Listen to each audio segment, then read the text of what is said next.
दोस्तों, सबसे पहले ये समझना जरूरी है कि आखिर सरकार राशन व्यवस्था में इतने बदलाव क्यों कर रही है। पिछले कुछ वर्षों में सरकार का पूरा फोकस सार्वजनिक वितरण प्रणाली यानी पीडीएस को पहले से ज्यादा पारदर्शी, डिजिटल और सुविधाजनक बनाने पर रहा है।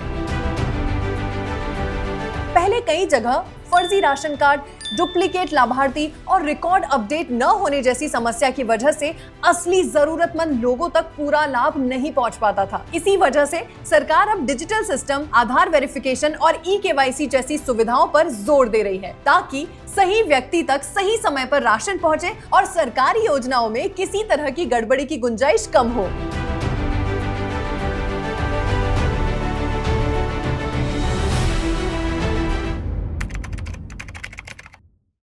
इसी दिशा में एक बड़ा कदम है one nation one ration card. इस व्यवस्था का सबसे बड़ा फायदा उन लोगों को हुआ है जो काम या रोजगार के लिए अपने राज्य से दूसरे राज्य में चले जाते हैं। अब ऐसे लोग अगर इस योजना के दायरे में आते हैं तो कई मामलों में अपने राशन कार्ड का इस्तेमाल दूसरे राज्य में भी राशन लेने के लिए कर सकते हैं। इसके साथ ही राशन व्यवस्था को धीरे धीरे डिजिटल बनाया जा रहा है ताकि रिकॉर्ड ऑनलाइन रहे, वितरण की निगरानी आसान हो और फर्जी लाभार्थियों की पहचान कर उन्हें हटाया जा सके। इससे सरकारी अनाज का सही इस्तेमाल सुनिश्चित करने में मदद मिलती है। सरकार का उद्देश्य सिर्फ राशन बांटना नहीं है, बल्कि देश के हर पात्र परिवार की खाद्य सुरक्षा मतलब फूड सिक्योरिटी को मजबूत करना भी है। यानी आर्थिक रूप से कमजोर परिवारों को समय पर पर्याप्त भोजन मिल सके और कोई भी व्यक्ति सिर्फ पैसों की कमी की वजह से भूखा ना रहे। यही कारण है कि समय समय पर राशन व्यवस्था में नए नियम, नई तकनीक और नई सुविधाएं जोड़ी जा रही हैं। अब इस वीडियो में हम एक एक करके उन सभी अपडेट्स को समझेंगे जो हर राशन कार्ड धारक के लिए जानना बेहद जरूरी है। नमस्कार दोस्तों,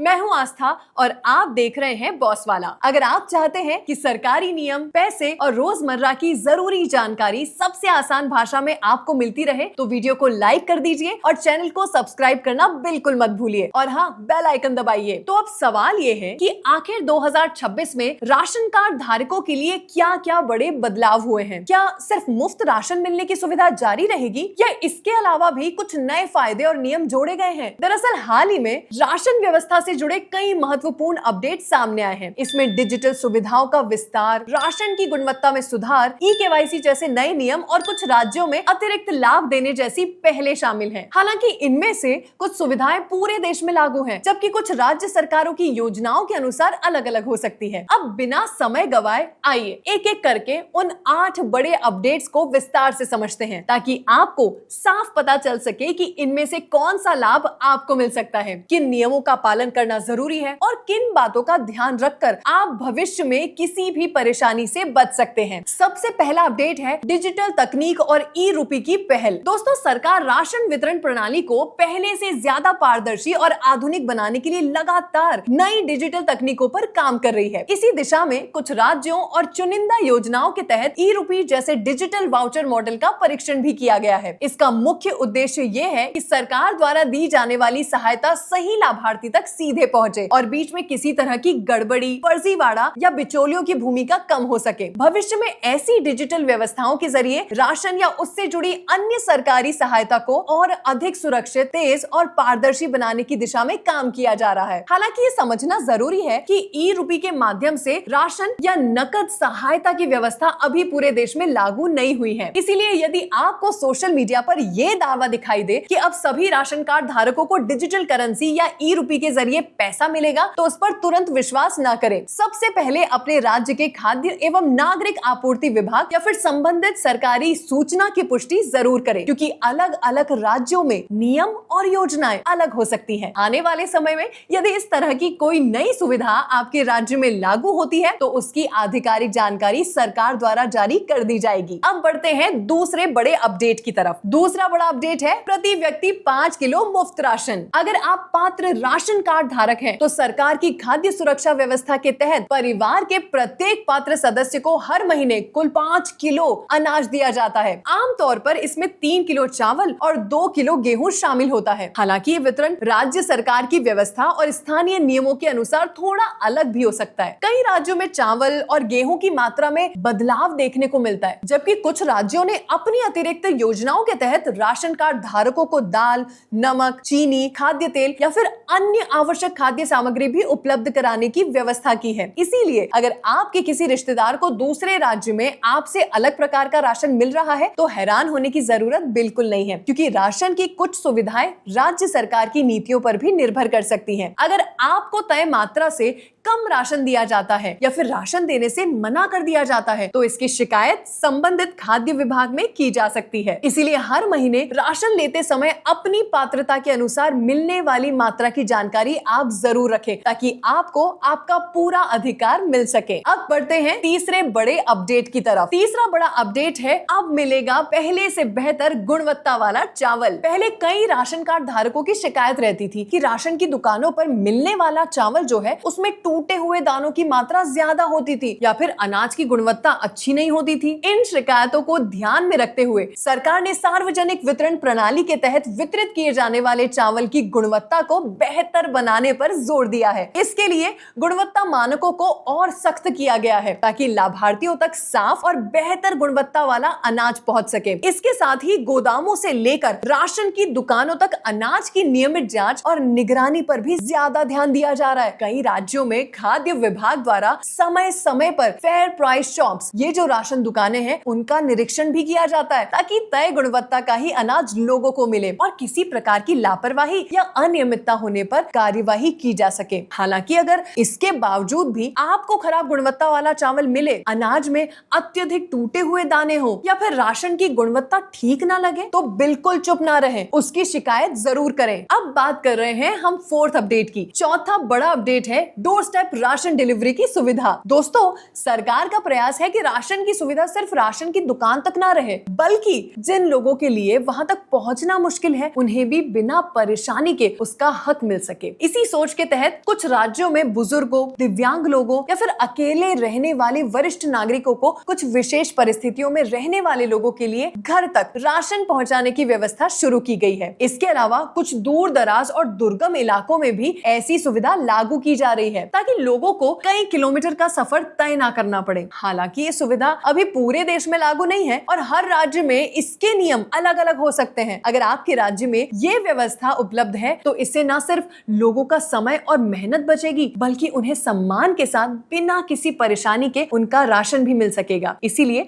अगर आपके परिवार में कोई बुजुर्ग या दिव्यांग सदस्य है तो एक बार अपने स्थानीय राशन कार्यालय या राशन डीलर से जरूर पता करें कि आपके क्षेत्र में ये सुविधा उपलब्ध है या नहीं। पांचवा बड़ा अपडेट है सदस्य आधारित राशन वितरण प्रणाली में बदलाव। दोस्तों, सरकार राशन वितरण व्यवस्था को और अधिक व्यवस्थित बनाने की दिशा में काम कर रही है। इसी के तहत सदस्य आधारित राशन वितरण को लेकर भी चर्चा और कुछ जगहों पर बदलावों के प्रस्ताव सामने आए हैं। इसके अनुसार परिवार को मिलने वाला राशन उसके कुल सदस्यों की संख्या के आधार पर तय किया जाएगा ताकि हर पात्र व्यक्ति को उसका उचित हिस्सा मिल सके। कुछ रिपोर्टर्स में प्रति पात्र सदस्य 7 किलो अनाज देने का भी उल्लेख किया गया है, लेकिन ये नियम अभी पूरे देश में एक समान लागू नहीं हुआ है। अलग अलग राज्यों में राशन वितरण के नियम अलग हो सकते हैं। इसीलिए अपने राज्य के खाद्य एवं नागरिक आपूर्ति विभाग द्वारा जारी आधिकारिक जानकारी जरूर जांचें ताकि आपको सही और अपडेटेड जानकारी मिल सके। अब बात करते हैं छठे बड़े अपडेट की। छठा बड़ा अपडेट है पात्रता की आय सीमा में बदलाव। दोस्तों, समय के साथ महंगाई बढ़ने और ज्यादा जरूरतमंद परिवारों को योजना का लाभ देने के लिए कुछ राज्य सरकारों ने राशन कार्ड की पात्रता से जुड़े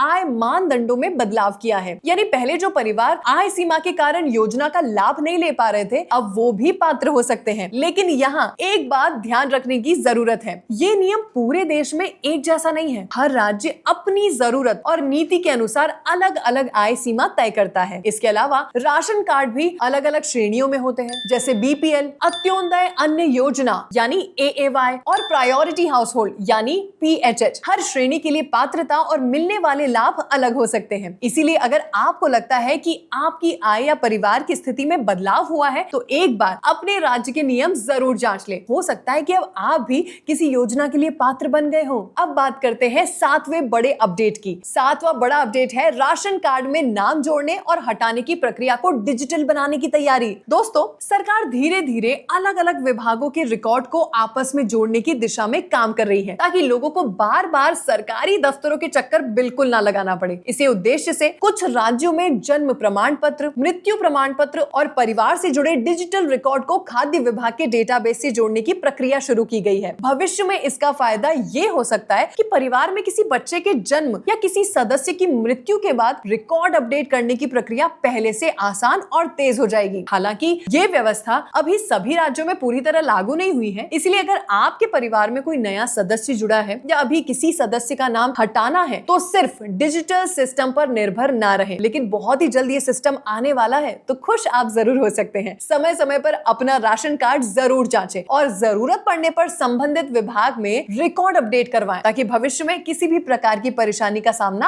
आपको ना करना पड़े। 8वां और सबसे महत्वपूर्ण अपडेट है राशन कार्ड की ई-केवाईसी। अगर आपने अभी तक अपने राशन कार्ड की ई-केवाईसी पूरी नहीं कराई है तो इस अपडेट को बिल्कुल भी नजरअंदाज मत कीजिए। कई राज्यों में पात्र लाभार्थियों का रिकॉर्ड सही रखने और फर्जी राशन कार्डों की पहचान करने के लिए ई-केवाईसी को अनिवार्य किया गया है। ई-केवाईसी कराने के लिए आमतौर पर आपको अपने आधार कार्ड के साथ नजदीकी राशन दुकान या पीडीएस केंद्र जाना होता है, जहां बायोमेट्रिक यानी फिंगरप्रिंट या फेस ऑथेंटिकेशन के जरिए आपकी पहचान सत्यापित की जाती है। कई जगह मोबाइल नंबर और आधार की जानकारी भी जांची जाती है। अगर निर्धारित समय के भीतर ई-केवाईसी पूरी नहीं की जाती तो कुछ राज्यों में राशन मिलने में परेशानी आ सकती है या आपका रिकॉर्ड सत्यापन के लिए लंबित हो सकता है। इसीलिए आखिरी तारीख का इंतजार करने की बजाय अपने राज्य की समय सीमा जरूर जांचें और समय रहते ई-केवाईसी पूरी कर लें। इससे भविष्य में राशन से जुड़ी किसी भी तरह की समस्या से बचा जा सकता है। लेकिन दोस्तों, सिर्फ ये 8 अपडेट जान लेना ही काफी नहीं है। आज भी लाखों लोग ऐसी छोटी छोटी गलतियां कर रहे हैं जिसकी वजह से उनका राशन रुक जाता है या उन्हें सरकारी योजनाओं का पूरा लाभ नहीं मिल पाता। इसीलिए राशन कार्ड पर मिलने वाले नए फायदे जैसे पूरे देश में कहीं से भी one nation one ration card की सुविधा और बेहतर डिजिटल मॉनिटरिंग का पूरा लाभ उठाने के लिए सरकार द्वारा निर्धारित 5 सबसे बड़ी गलतियों से बचना बेहद जरूरी है। सबसे पहले, आधार सीडिंग न करना। राशन की दुकान पर ई-केवाईसी या अपने बैंक और आधार डिटेल्स को लिंक ना करना। दूसरा,